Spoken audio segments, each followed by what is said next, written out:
So karon pa ka makakita ang utok itistiran kung pila na iyang hunahuna.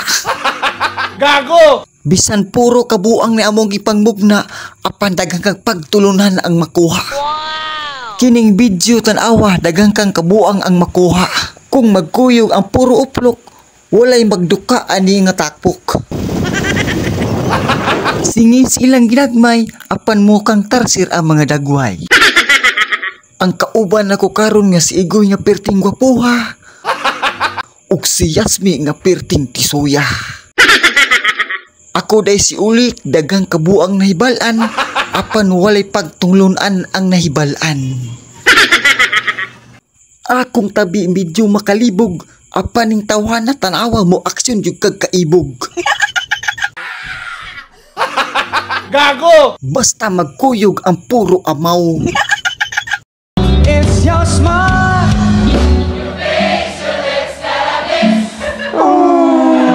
Lain pay ato, post daan gamay ang video.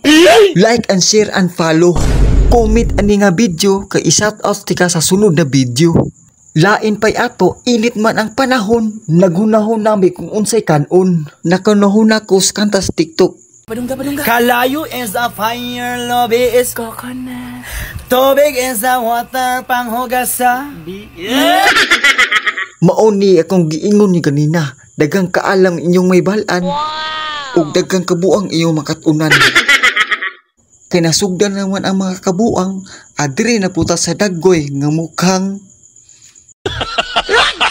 ug naman ta sa kabuang, ug diri na puta sa pagtulunan. Mao ni si Boy Yasmi nga perting gwapuha. Nagbirada na siya kay perti na ng busuga. Mao ni si Igoy nga perting tisuya. Dagang kang may balaan tungod niya. Ug ayaw paminawa ayang istorya kay puro kabuang rana. Ug salamat kaayo.